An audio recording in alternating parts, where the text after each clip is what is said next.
Boa noite a todos. Muito bem, hoje, 30 de novembro de 2018, nós estamos reunidos para estudarmos o Evangelho segundo o Espiritismo. Nós vamos iniciar pelo item 132, mensagem 132, sempre adiante, do livro Caminho, Verdade e Vida. O Evangelho, nós estamos no capítulo 20, os trabalhadores da última hora, item 3, tá? Vamos ver aqui Emmanuel.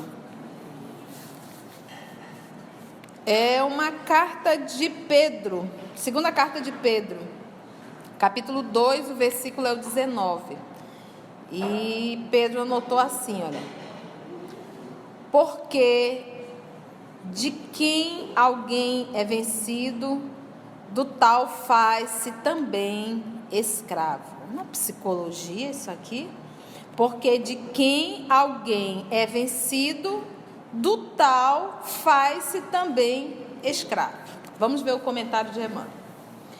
O espírito encarnado, a fim de alcançar os altos objetivos da vida, precisa reconhecer sua condição de aprendiz, extraindo o proveito de cada experiência sem escravizar-se. O dinheiro ou a necessidade material, a doença e a saúde do corpo são condições educativas de imenso valor para os que saibam aproveitar o ensejo, a oportunidade de elevação em sua essência legítima. Só esse parágrafo aqui, se nós conseguíssemos enfiar ele na nossa cabeça, já iria ajudar muito. Olha só o que ele fala: o dinheiro, din-din, ou a necessidade material, a falta do din-din, a doença e a própria saúde, ele coloca como ter dinheiro, não ter dinheiro, ter saúde, não ter saúde, ele coloca como o quê? São condições educativas de imenso valor para quem? Para os que saibam aproveitar. Porque eu posso estar numa condição de ter dinheiro, mas de usar apenas para o meu bel prazer. Eu posso não ter dinheiro e me rebelar e revoltar contra isso. Eu posso ter saúde e não aproveitar a saúde para o meu progresso. Eu posso não ter saúde e fazer disso uma desgraça e uma desventura. Então, o fato não é eu ter dinheiro ou não ter dinheiro, eu ter saúde ou não ter saúde. O fato é como eu estou passando por cada situação. Se eu souber passar, aí sim ele passa a ser algo educativo. Então, em verdade, a situação do ter dinheiro ou não ter dinheiro, do ter saúde, isso daí é um sistema educacional. Qual a lição que eu tenho que tirar disso daí? Ficou claro? Só isso. Então, se eu estou passando por uma situação financeira que o negócio está apertado, que a coisa está difícil, que não sei o que, não sei o que, qual é a lição que você tem de tirar disso daí? Isso está te educando. Às vezes, para você aprender a administrar, porque quem consegue administrar o pouco, consegue administrar o muito.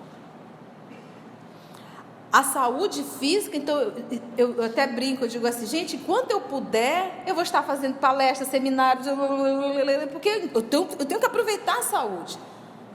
Eu tenho que aproveitar esse momento.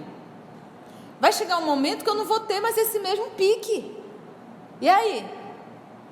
Mas a época que eu tive, eu fui para o forró bodó, dormia 3 da manhã, ia para a festa não sei o quê, tomava todas. Gastei a saúde com o quê? Com porcaria.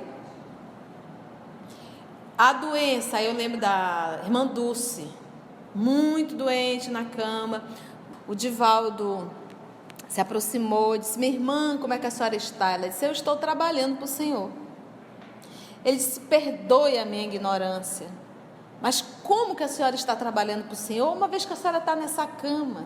Ela disse: quando eu puxo o ar, eu digo obrigado, Senhor. Quando eu solto o ar, Eu digo obrigado, Senhor. Eu estou trabalhando para o Senhor agradecendo. Então ela só sabia explicar que ela estava trabalhando agradecendo. Nós que somos espíritas, que temos consciência do pensamento, eu vou dizer, a senhora estava trabalhando, contribuindo com o espaço, com a vibração do ambiente. Porque quantas vezes a gente está no fundo da cama, reclamando, maldizendo, brigando, e eu estou contribuindo para o plasma ficar mais denso ainda. Então, eu só estou trabalhando para o Senhor. Estava. Até porque o exemplo dela, que ela estava dando para os outros. Exatamente. Essas almas nobres, quando reencarnam, elas não solicitam facilidade. Elas solicitam trabalho e sacrifício. Sabes por quê? Para ensinar para a gente. Por isso é que Jesus foi crucificado. Ele se permitiu. Ele disse, se eu quisesse, eu chamaria uma legião de anjos. Mas ele se permitiu ir ao sacrifício para que ficasse de exemplo, dizendo aqui, hashtag, fica a dica, reencarnou é sacrifício. Num planeta de prova e expiação, é sacrifício. Se não tem sacrifício, não tem evolução. Vamos lá. Infelizmente, porém, de maneira geral, a criatura apenas reconhece semelhantes verdades. Ele começa a frase dizendo, infelizmente. Semelhantes verdades quando se abeira da transformação pela morte do corpo terrestre. Quando a pessoa já está lá com o pé lá dentro da cova, é que ela vai, puxa vida. Por que eu não fiz isso? Infelizmente, porém, de maneira geral, a criatura apenas reconhece semelhantes verdades quando se abeira da transformação pela morte do corpo terrestre. Raras pessoas, e eu já disse, quando Emmanuel põe raras, é raras mesmo. Raras pessoas transitam de uma situação para outra com dignidade devida. Transitar é sair da saúde para a doença com dignidade. Sair da riqueza para a pobreza com dignidade. Várias pessoas transitam nisso. E quem está na pobreza, que vai para a riqueza, raro faz esse movimento da dignidade. Acaba esquecendo tudo que sofreu e fica extremamente soberbo. Quem tem doença, que transita, que vai para a saúde, ao invés de fazer o que deveria, agora que eu tenho saúde, eu vou espocar a boca do balão. Vou aproveitar.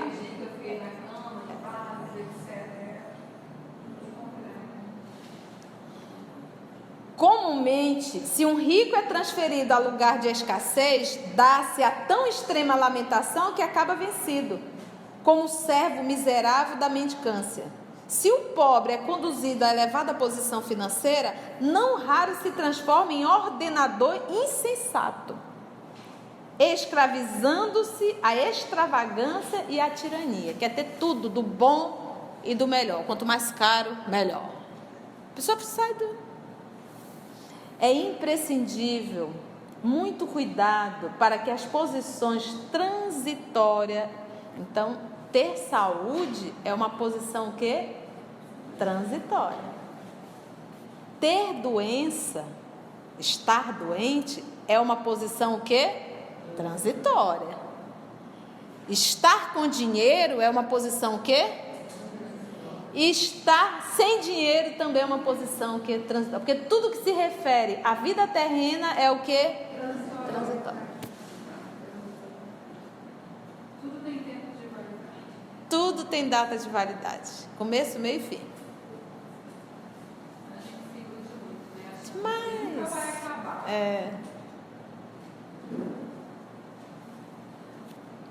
guarda a retidão de consciência e atira-te ao trabalho edificante. Porque o trabalho profissional eu vou em busca do dinheiro, ter, para me manter. Nem sempre acompanhado do trabalho edificante. Então eu posso fazer da minha profissão até um trabalho edificante, eu posso unir o útil ao agradável, e vou estar ganhando ainda para isso. Mas esse trabalho edificante que ele está falando aqui é a minha reforma moral. Esse é o trabalho edificante, eu me tornar um ser humano melhor. Porque eu saí da terra, tal qual eu cheguei, eu não fiz um trabalho edificante. Eu não mudei. Eu não me aperfeiçoei.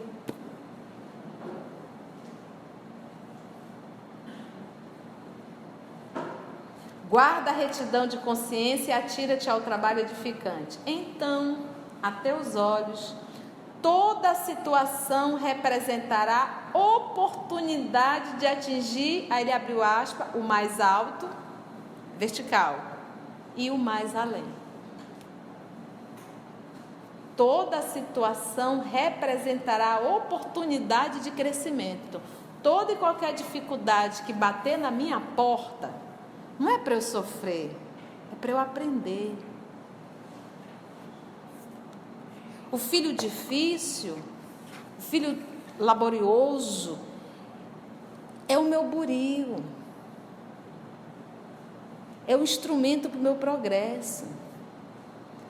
Porque cuidar de quem cuida da gente é fácil, cuidar de quem não cuida exige de nós um movimento maior. Entendeu? Vamos envolver a nossa irmã Beth para fazer a prece inicial. Vamos rogar a Jesus, amado e querido Mestre, Senhor de nossas vidas, razão de nossa existência. Estamos novamente reunidos em Teu nome, Jesus, para estudar o Teu Evangelho de amor e de luz. Pedimos a Ti, Senhor, a inspiração necessária para o entendimento das Tuas palavras, Senhor. Rogamos a Tua misericórdia para que possamos sair daqui hoje melhor do que entramos, com a certeza, Jesus, de que Tu estás no leme de nossas vidas, com a certeza de que esse presente a todos nós concedidos, a reencarnação, é uma dádiva divina e dela devemos fazer o melhor proveito para o nosso burilamento na Tua direção, Senhor. Que a Tua paz envolva todos nós aqui presentes, encarnados e desencarnados, que nós possamos nos conduzir nos Teus braços, Senhor, com sabedoria e amor. Que assim seja. Obrigado pela oportunidade. Bem. Capítulo 20, item 3, já um pouquinho mais na frente. Então, bora lá. Deus abençoa a solidariedade. Aliás, muito dentre eles revivem hoje ou reviverão amanhã para terminarem a obra que começaram outrora. Mais de um patriarca, mais de um profeta, mais de um discípulo do Cristo, mais de um propagador da fé cristã se encontram no meio deles. Porém, mais esclarecidos, mais adiantados, trabalhando não mais na base, e sim na cumieira do edifício, seu salário, pois, será proporcional ao mérito da obra. Lembra que nós começamos aqui lá no Senhor da Vinha, a parábola do Senhor da Vinha, que ele foi falar dos trabalhadores que ficaram no primeiro horário, segundo horário e o terceiro. Nós somos do último horário. E o que ele falou? Os profetas são do primeiro horário, são aqueles que iniciaram bem mais cedo. Mas o que ele está falando? Os profetas reencarnaram, continuaram o trabalho. Entendeu? Então você diz assim, poxa, mas o fulano trabalhou só o finalzinho da tarde, vai ganhar o mesmo, qual era o valor? Um denário. Vai ganhar o mesmo denário. E quem está fazendo esse comentário é o Henri. E o Henri está dizendo assim, olha, ele participaram do primeiro horário, mas foram eles que voltaram para participar também do último horário. Entendeu? Porque os profetas também reencarnaram. Esse processo, esse grupo de espíritos que, por exemplo, Emmanuel é um espírito capelino. Ele era judeu, romano, logo depois veio como judeu também. Então ele era um espírito capelino, que chegou a um grau, ele chegou a um processo de evolução que ele poderia ter voltado para o planeta, o sistema de capela. Mas ele solicitou a Jesus a permanecer, ajudando nosso Senhor Jesus no trabalho do Evangelho, na implantação do Evangelho. Como nós tivemos também o Dr. Bezerra de Menezes, uma probabilidade enorme. Essas almas nobres que evoluíram, que chegaram a um grau de evolução e que se apaixonaram pelo planeta Terra, se apaixonaram pelos terráqueos e que solicitaram permanecer no planeta. para ajudar o trabalho do nosso Senhor Jesus. Fora que o nosso Senhor Jesus é apaixonante. Quem não quer trabalhar ao lado dele? Não é verdade? Mesmo está certo que existem outros Cristos em outros planetas, mas se apaixonaram pelo Cristo. O que nos movimenta se não é o amor? Quando você vai trabalhar no grupo, é por isso que a gente fala, o grupo tem que se amar. Quando nós vamos para uma atividade, se ali não tem gente que a gente tem afinidade, a gente não quer ir. Muito chato. Então, na verdade, Deus fala com a gente através do sentimento e do amor. Se não é uma pessoa querida que nos traz a casa espírita, isso é Deus falando. Entendemos? A reencarnação, esse belo dogma, tá? Aí as pessoas pensam, o espiritismo não tem dogma. O que é um dogma? É um ponto indiscutível. Então, tanto Kardec fala, ele pergunta, o dogma da reencarnação, como aqui o Henri também ele vai falar do quê? A reencarnação como um dogma, é um ponto indiscutível de uma crença. Então, não existe esse. Por que é um dogma? Porque não existe espírita que discute, eu não acredito em reencarnação. Se ele não acredita em reencarnação, ele não é espírita, ele é espiritualista.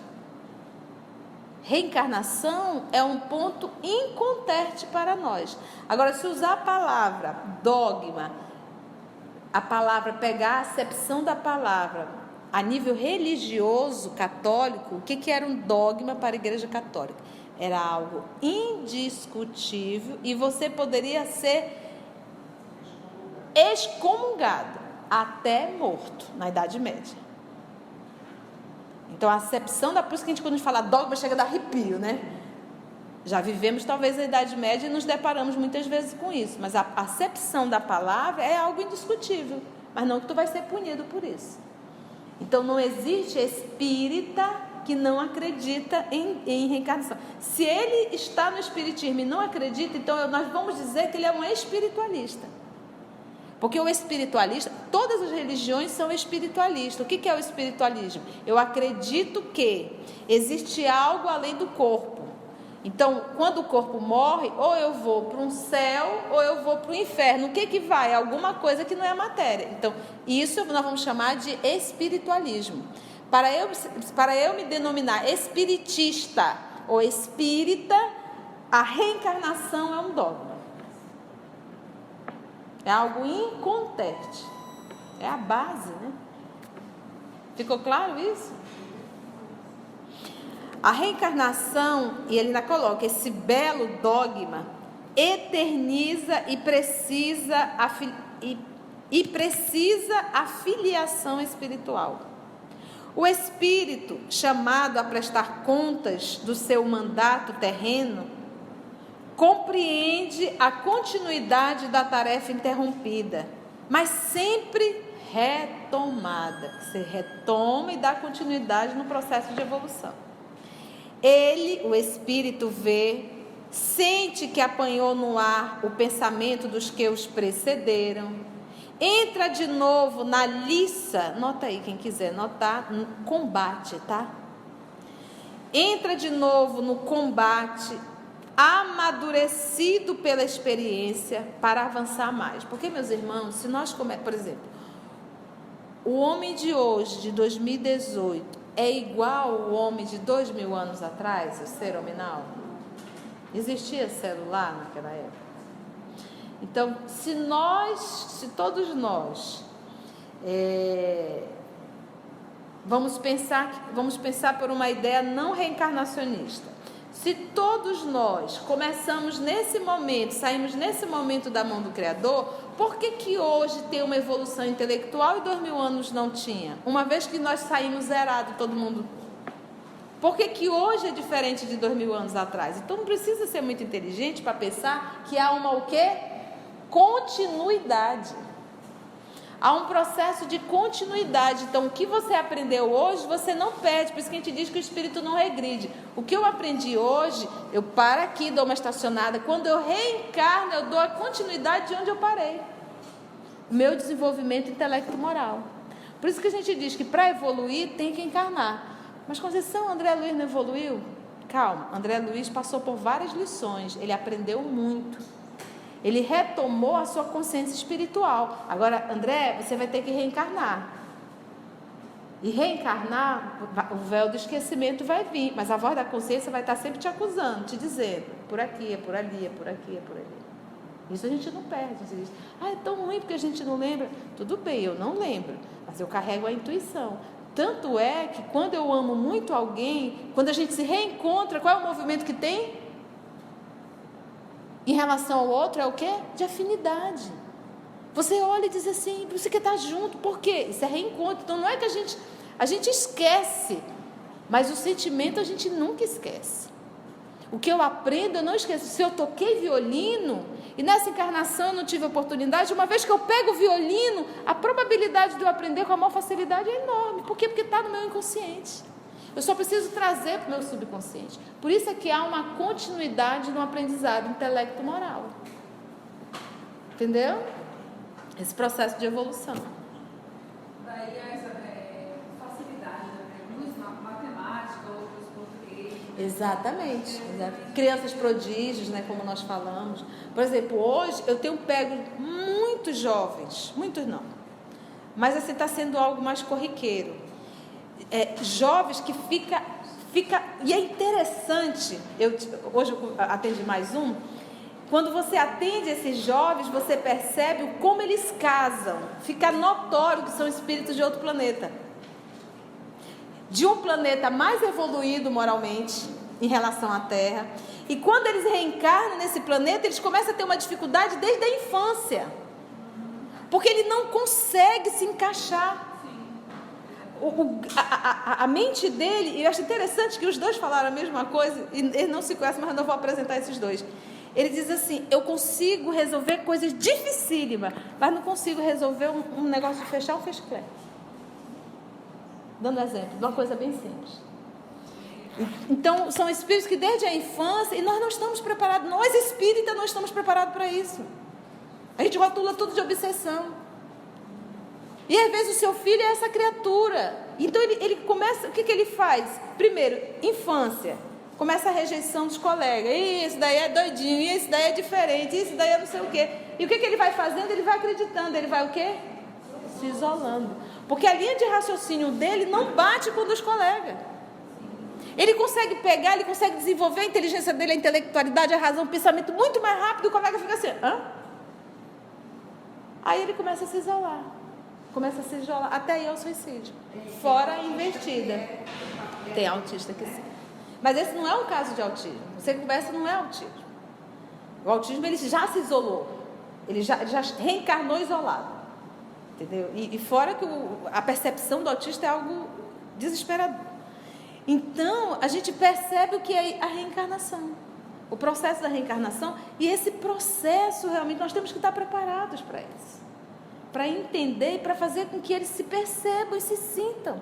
Se identifiquem, se valorizem.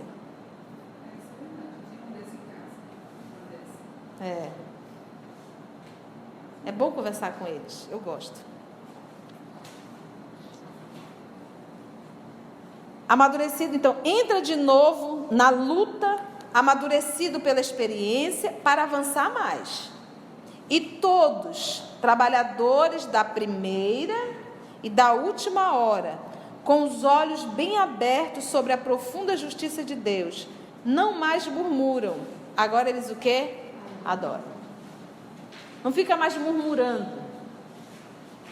Tal é um dos verdadeiros sentidos desta parábola, que encerra, como todas as que Jesus dirigiu ao povo, o germe do futuro e também, sob todas as formas, sob todas as imagens, a revelação da magnífica unidade que harmoniza todas as coisas do universo, da solidariedade que liga todos os seres presentes ao passado e ao futuro.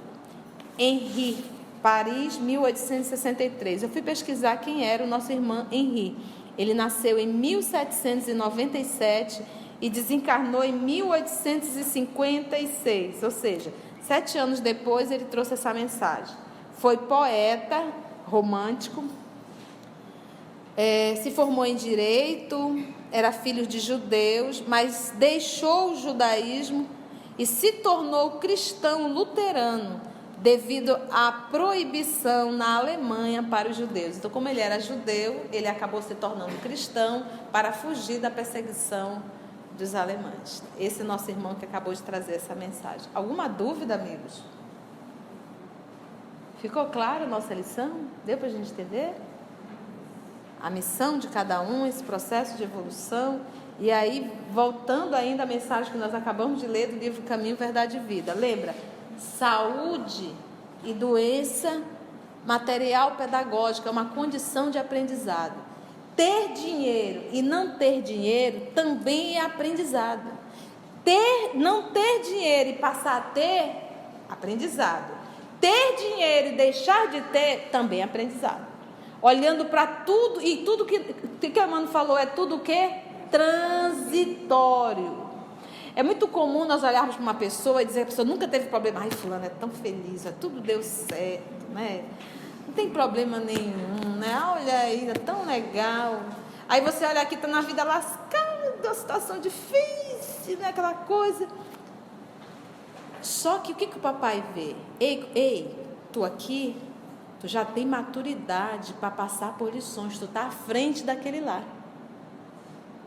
Que ainda não tem um movimento íntimo para passar por um aperreio.